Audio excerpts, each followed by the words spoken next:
falar, o governo de Pernambuco anunciou há poucos dias, na Conferência das Nações Unidas sobre Mudanças Climáticas, um aporte de 75 milhões de reais para a área ambiental no Estado.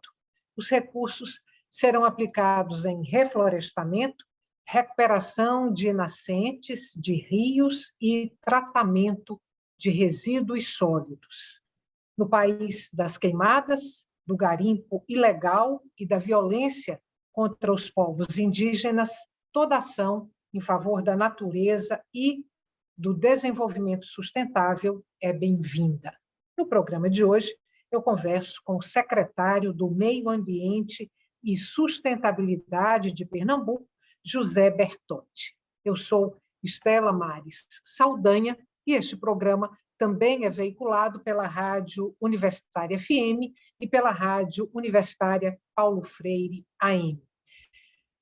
Secretário, muito obrigada pela sua presença aqui no Opinião Pernambuco e vamos aí ao anúncio dos 75 milhões de reais para o meio ambiente. Quando esse anúncio foi feito, ele foi feito como sendo o maior aporte de recursos já feito no Estado para a área ambiental. A minha primeira pergunta para o senhor é se isso sinaliza que a questão ambiental ela tem uma importância hoje mais estratégica no governo estadual, e se tem, por quê? Então, Stella, eu quero, em seu nome, agradecer o convite para estar mais uma vez aqui com vocês no Opinião Pernambuco, importante espaço de debate aqui na nossa sociedade sobre temas relevantes. É muito importante a gente poder ter essa oportunidade de estar falando sobre esses anúncios, estar respondendo a compreensão, né, do que significam esses anúncios para o estado de Pernambuco e para o momento que o mundo vive. Esse momento do anúncio que foi feito durante a participação do governador Paulo Câmara na COP26, que é a Conferência Mundial do Clima, que trabalha com a questão do enfrentamento às mudanças climáticas, ele teve um significado de poder destacar que dessa participação nossa, junto com um conjunto de outros estados brasileiros, foram mais de 20 estados brasileiros representados na COP26, prefeituras estavam presentes, né? Além do governador Paulo Câmara, o prefeito João Campos de Recife estava conosco lá também, e os estados tiveram como demonstrar que o Brasil, em que pese os sinais trocados e até os anúncios contraditórios do governo federal, que fala que trabalha pelo enfrentamento das mudanças climáticas, mas, ao mesmo tempo, o ministro do Meio Ambiente, Joaquim Leite, fala que para não ter queimada do Brasil tem que ter dinheiro, coisa que é mentira, porque queimada é crime, e, na realidade, o Brasil tem como, sim, avançar num processo de desenvolvimento. Os estados brasileiros têm se organizado de maneira consequente, desde 2019, principalmente através da realização da Conferência Brasileira de Mudança do Clima, que aconteceu em Recife, hospedada pelo governo de Pernambuco e pela prefeitura, onde os 27 estados brasileiros estiveram participando pela organização ABEMA, Associação Brasileira de Entidades de Meio Ambiente. E, desde então, foi constituída uma Câmara Técnica nessa associação, que é, inclusive, presidida pela secretária executiva de Meio Ambiente de Pernambuco, a Inamara Mello, que é a Câmara Técnica do Clima. E, com isso, a participação dos estados ela aumentou substancialmente e teve a relevância de estar discutindo com as maiores autoridades que estavam presentes lá na COP26. Eu tive a oportunidade de estar conversando, por exemplo, numa reunião bilateral entre os estados brasileiros presentes, numa reunião que foi feita a convite do príncipe Charles, representante do Estado do Reino Unido. Ele que, né, lá é uma monarquia, discutindo os compromissos do Reino Unido e os compromissos com os estados brasileiros. E o governador Paulo Câmara levou para a COP uma mensagem que é exatamente a construção de um programa de enfrentamento às mudanças climáticas, que no estado de Pernambuco já tem 12 anos, instituindo por lei estadual, mas que a partir de 2019 também, né, quando a Secretaria de Meio Ambiente e Sustentabilidade deu um novo enfoque para o enfrentamento das mudanças climáticas, que foi constituir o nosso inventário de gases de efeito estufa, coisa que nós não tínhamos ainda, mesmo que a política tivesse sendo executada há mais de 12 anos. E nós levamos também para a COP uma parceria com a União Europeia, que é o Plano de Enfrentamento às Mudanças Climáticas de Pernambuco, que nos ajuda, inclusive, a dimensionar e calibrar os investimentos no Estado. Nós, esse ano, já estávamos levando anúncios com relação a programas de reflorestamento na faixa de R$ 1.800.000 que estão sendo executados agora. Né? O edital que foi agora lançado e que 27 municípios vão fazer os seus viveiros no programa Refloresta Pernambuco. E dentro do conjunto do programa Retomada Pernambuco, que é o programa de retomada econômica pós-pandemia ou ainda nos estertores da pandemia, esses investimentos na área ambiental, eles ajudam a retomada econômica e fortalecem o viés de enfrentamento às mudanças climáticas e retomada econômica com viés de sustentabilidade. Secretário, o senhor me deu uma deixa aí, eu vou fazer um atalho aqui, ou vou abrir parênteses, antes da gente falar sobre esse plano, que envolvem os 75 milhões para investimento no meio ambiente de Pernambuco, o senhor falou aí que no encontro do clima estiveram mais de 20 estados, representantes de 20 estados brasileiros. Quando a gente pega o governo federal, a participação do governo federal em encontros que discutem as questões ambientais, ou a gente tem uma participação pífia, ou a gente tem uma participação vexatória. A minha pergunta, então, para o senhor é: o que podem efetivamente os estados da federação quando a gente tem um governo central completamente desacreditado no mundo? Veja, só para dar aqui a minha opinião, quando o ministro do Meio Ambiente, Joaquim Leite, fala que para o Brasil parar com as queimadas na Amazônia é preciso que se pague por isso, isso é um vexame. Então, essa é a minha opinião, é isso que encerra, né, a participação do governo federal nesse evento.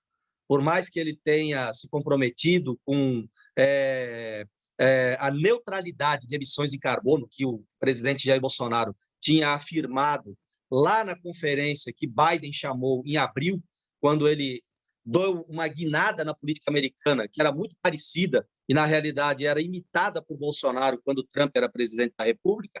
Mas, veja, o que Pernambuco faz com o inventário de gases de efeito estufa, que usa a mesma metodologia que o Brasil utilizou para definir as suas metas de redução de gases de efeito estufa. Mas o governo de Pernambuco avança quando ele faz o seu plano de descarbonização. O que é um plano de descarbonização? A partir de números que o Brasil também tem, Pernambuco tem, nós sabemos que Pernambuco é responsável por 5% das emissões de gases de efeito estufa no Brasil.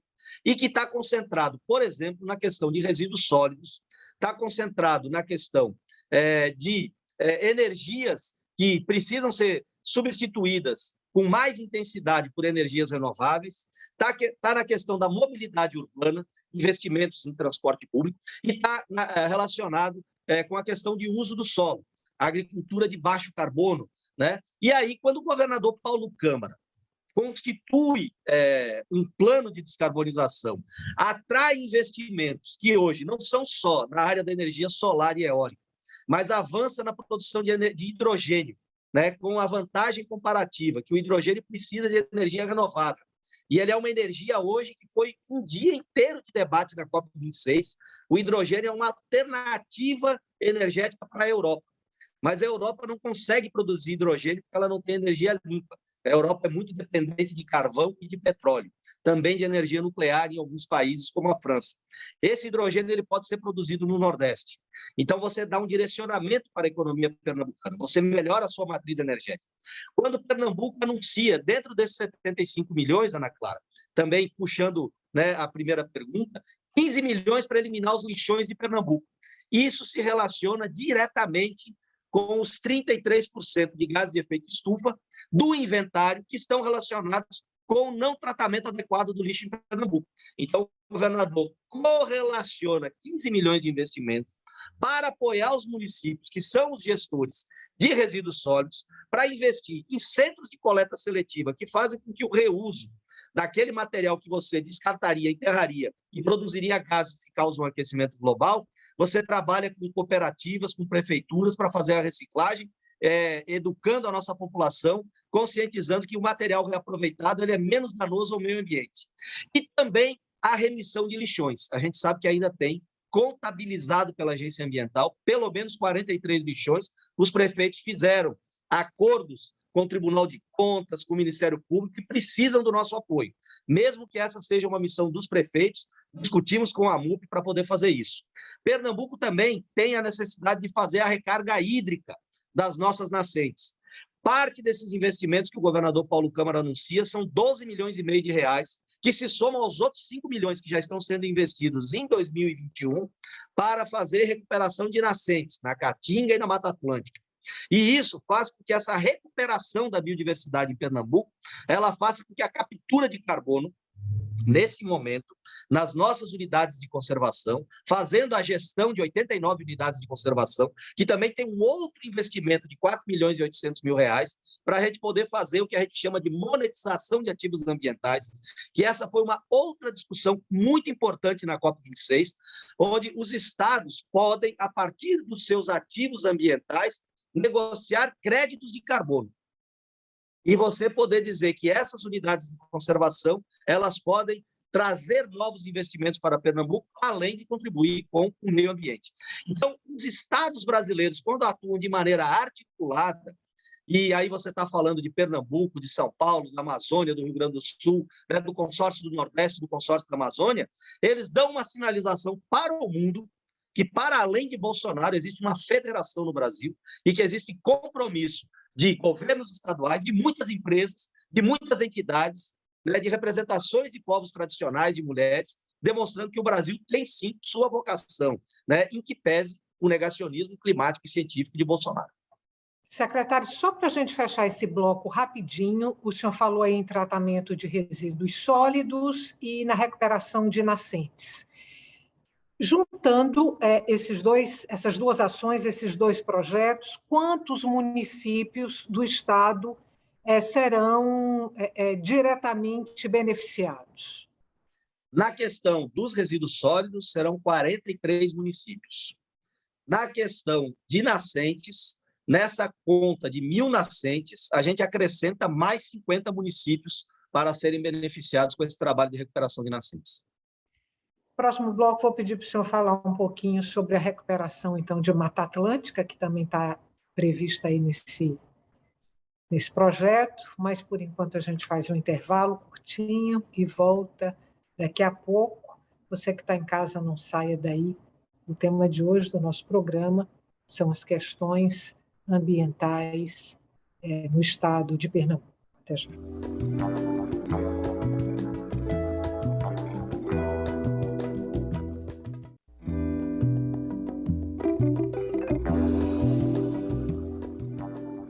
Estamos de volta para o segundo e último bloco do Opinião Pernambuco. O tema de hoje do nosso programa são as questões ambientais no estado e o projeto que prevê reflorestamento de Mata Atlântica, recuperação de nascentes e tratamento de resíduos sólidos.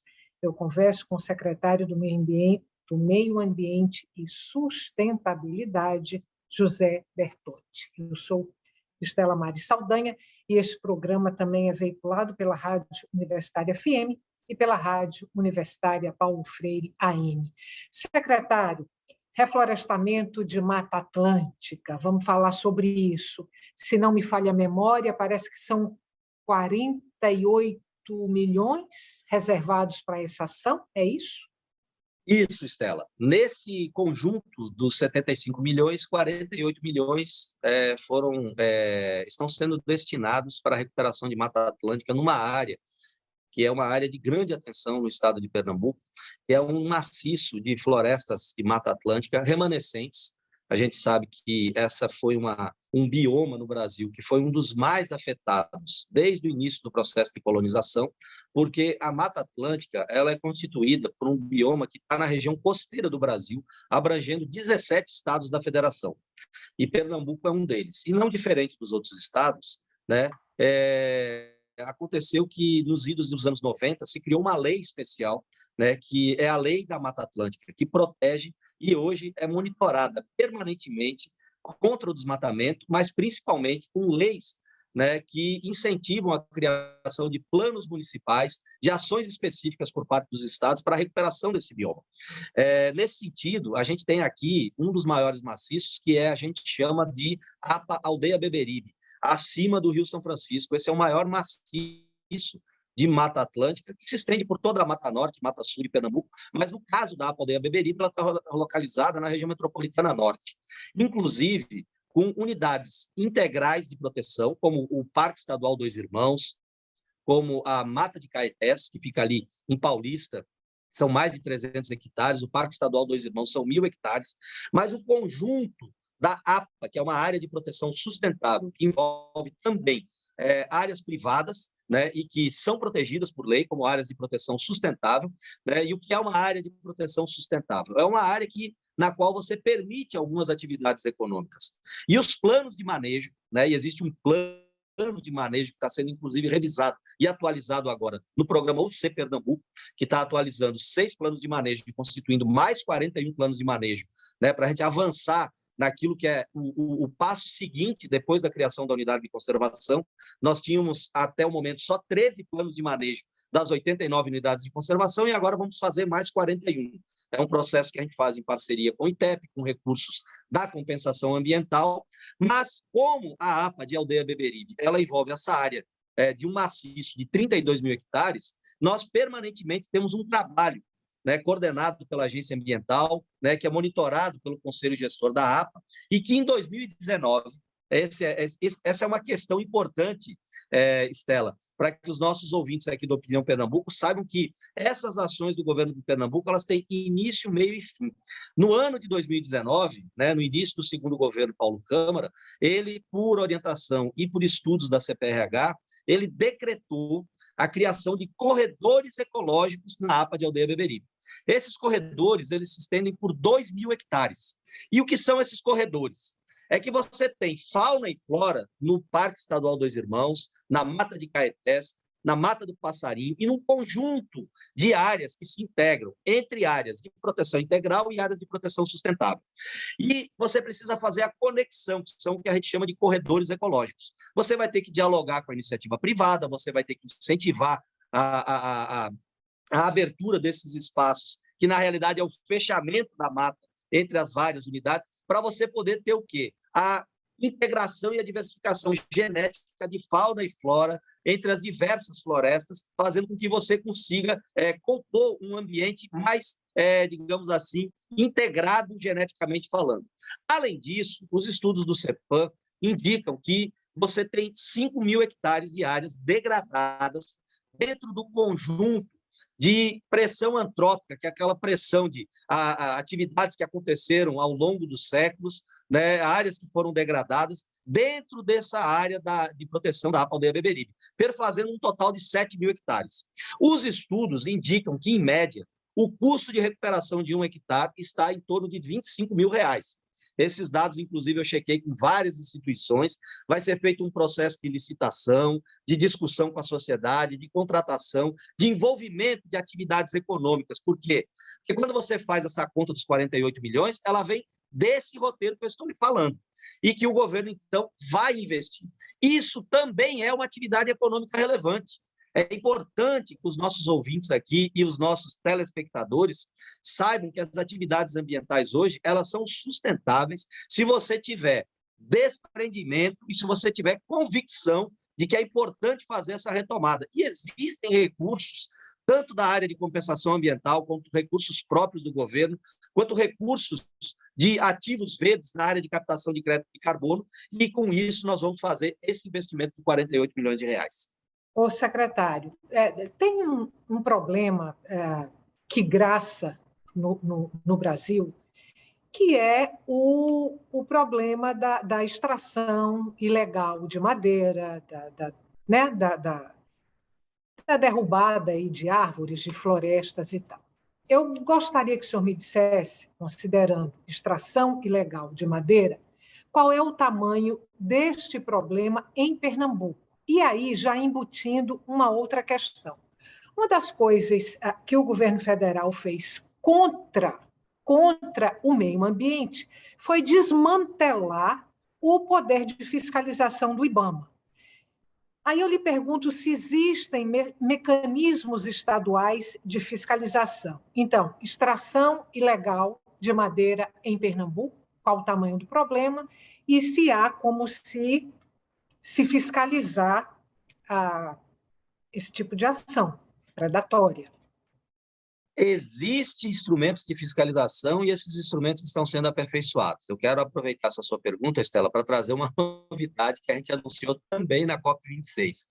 A gente já vinha em discussão aqui com uma empresa estoniana, que é um país da União Europeia, que ele é um país pequeno, mas 60% da sua área é de cobertura vegetal.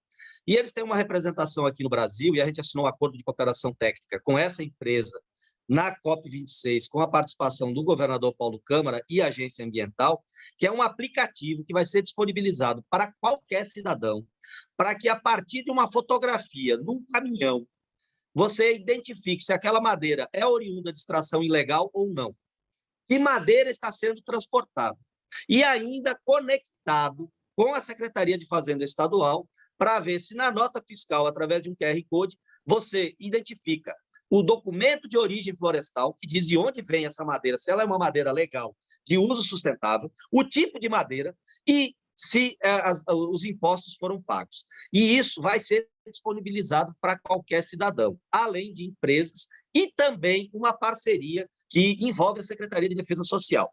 Aí eu te digo, mas Bertotti, você vai perguntar, como é essa situação no estado de Pernambuco? Com relação à Mata Atlântica, nós temos um monitoramento permanente de uma instituição considerada independente, né, e que é de grande credibilidade, que é a Fundação SOS Mata Atlântica.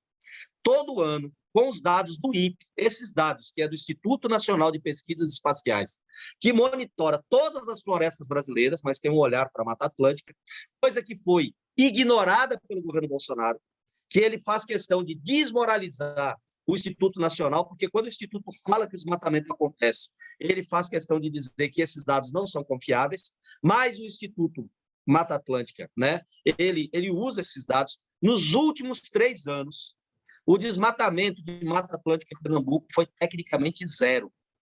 Por quê? Porque toda a área foi monitorada e nós recebemos esse selo, que eu acho que é um selo de confiabilidade, que é fruto do trabalho de conscientização, de licenciamento ambiental e de fiscalização por parte da Agência Ambiental. Não é a mesma realidade da Caatinga. E nós temos que falar no estado de Pernambuco como um conjunto.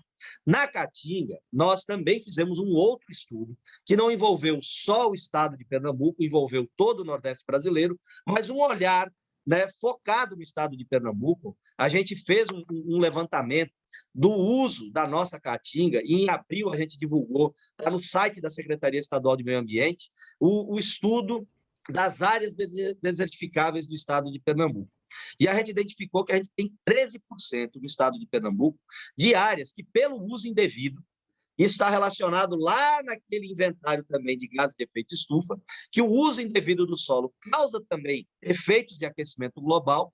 A caatinga devastada, ela perde aquela sua característica de resiliência, que é, durante muito tempo sem chuva, ela pode ficar seca, mas quando chove ela floresce. Mas uma vez arrancadas as árvores e a madeira, a nossa caatinga perde a sua capacidade.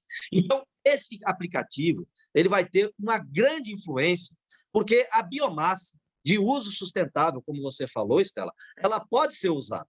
Se você pega uma caatinga e você tem lá 50 hectares, e essa caatinga, segundo o Código Florestal, numa determinada área, ela é de proteção integral, mas uma outra ela pode ser de uso sustentável, você pode administrar com o engenheiro florestal 10 talhões, por exemplo, que você pode, de 10 em 10 anos, em 1/10 desse espaço, fazer a retirada de algumas árvores. Não pode ser baraúna, não pode ser umbuzeiro, Mas tem algumas árvores que podem ser utilizadas e utilizadas como biomassa, que é renovável. É isso que a gente chama de uso sustentável. É isso que também está em discussão no Congresso Nacional. Uma lei que não existe para a Caatinga e uma lei que não existe para o Cerrado, como existiu da Mata Atlântica, para que você passe a entender e compreender melhor como isso vai ser trabalhado. Evidentemente que a gente continua avançando nessa fiscalização.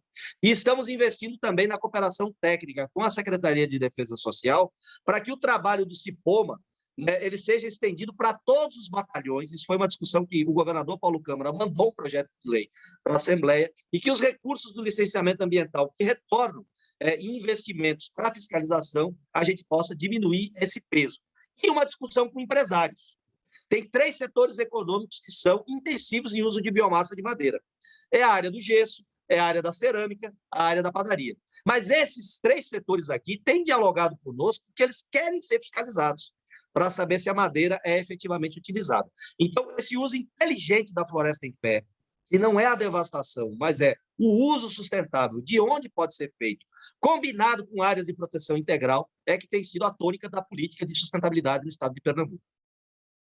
Secretária, eu só tenho agora 30 segundos. Vou pedir para o senhor informar para a gente quando o plano de descarbonização de Pernambuco vai ser apresentado, digamos assim, oficialmente para a sociedade pernambucana. Quando a gente vai conhecer o plano e o compromisso que resulta do compromisso do governador do estado com o meio ambiente declarado, firmado lá no encontro do clima.